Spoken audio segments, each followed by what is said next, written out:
Alabama dominated 70s like we'll probably never see a team dominate a whole decade like they did in Well, those some of the 10 years. Oklahoma teams Came back close. Bud Wilson did about the same thing, and we probably will. I don't know, but there's so much parity in college football. Right. It's a little different than it used to be.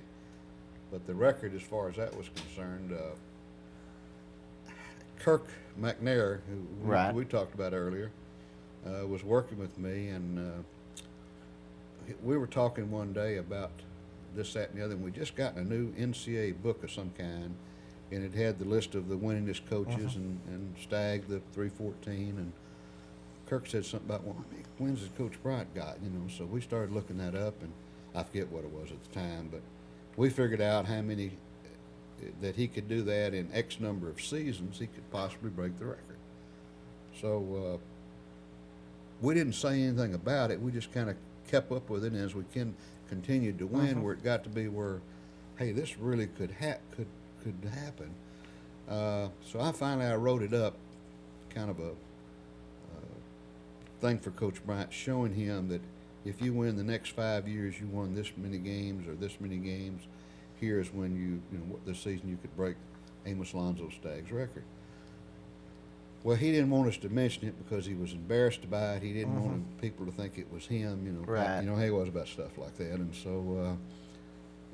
And I'd done that one year, and like the next year, there was a lot of talk about him retiring, and he was having a tough time with calling prospects, Right. and Right. prospects saying, "Coach, you're going to be my coach next year," and that type thing. And Auburn and other schools were using that against him, that he wasn't going to be there long enough. So he called me and wanted me to ride to Birmingham with him. He was going to speak to the touchdown club up there, Monday morning quarterback club, yes it was. So we're riding up there, and he said, "You still got some notes on that thing you told me about last year about the winning games or something like that." I forgot how he said it. Well, I didn't, I'd forgotten about it. I mean, I didn't know he even wanted me to ever. I never brought it up again to him at that point. But I remembered a few things, and I said, "I don't have any records on it, but I can tell you a few things." And so I did, and he got up there. And so the first thing I did when Billy Varner was Coach Bryant's driver, and first thing we did was I ran in to use the phone. So I called the Birmingham News and the AP and told them they need to be sure and have somebody there to staff it. So they did, and he got up and started the story everybody knows now about. He got up and talked about how the prospects were asking him and that he was going to try to break Amos Lonzo Stagg's record. So, and he said in a way like it was so humble, it wasn't his record, it was a player's record, which it was, and to a degree, but A great time, though. great time, yeah. Great. Well, we're running out of talking time for open phones. I want to let you touch on one fella that, of course, everybody in the state's real familiar with right now is Gene Stallings, and maybe a little of his relationship with Coach Bryant. And my first year at Alabama was Gene's last year there. In 1964, and I'll never forget that summer we were walking out of the old building, it's a nursing school I think now, right there on the edge of campus. Walking out, we were going down to the drugstore to get a cup of coffee, and walked out, and there were 4 or 5 guys the maintenance guys around campus, all laying up against the shade trees asleep. And Gene looked out there and he said, "You think those guys are worried about how many games we're going to win this year?" And I'll never forget that because it was so like Gene Stallings, the emphasis in his voice on that he was wound tight or something like that. He's a great person, great individual.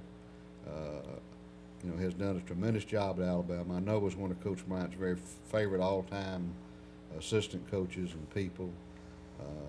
He does so many things that people never know about down there, like a doctor friend of mine that I was visiting with last week says Gene Stallings up here at the hospital 3 or 4 times a week, and he just comes and goes through intensive care and visiting people and pops in on them and things like that. And he doesn't want it talked about. He's not doing it for show or anything. And of course, he's very active.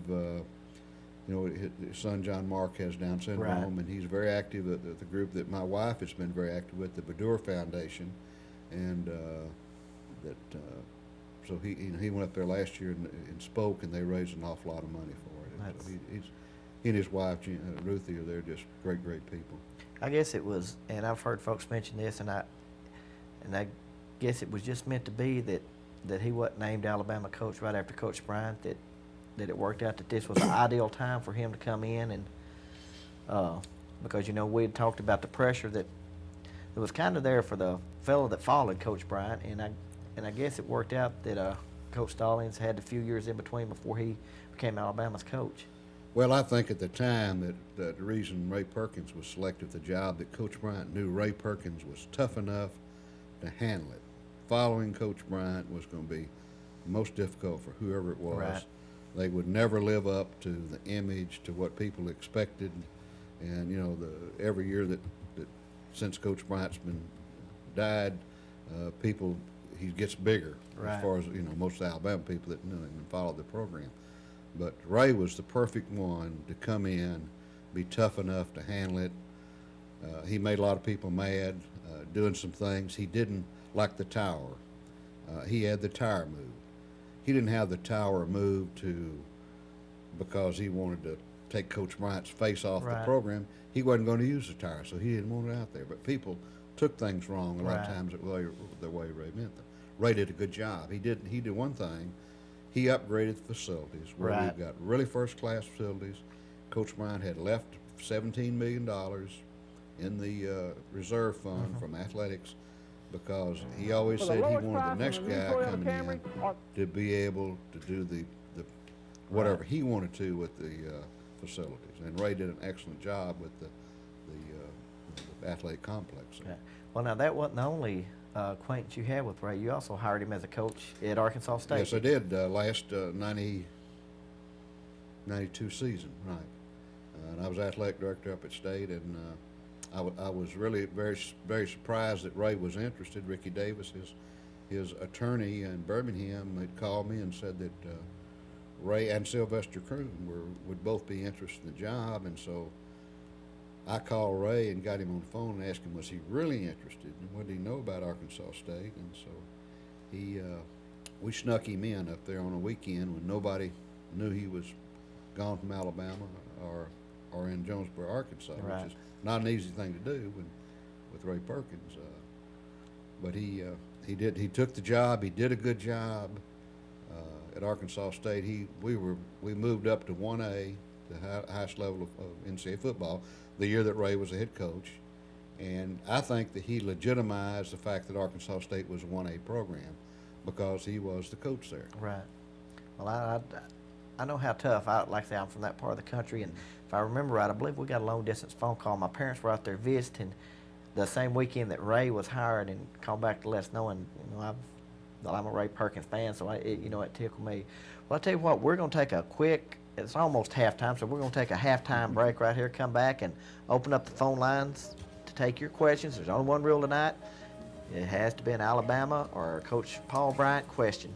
We'll take them as soon as we get back. So stay with us. Or college football in general. All right, stay with us.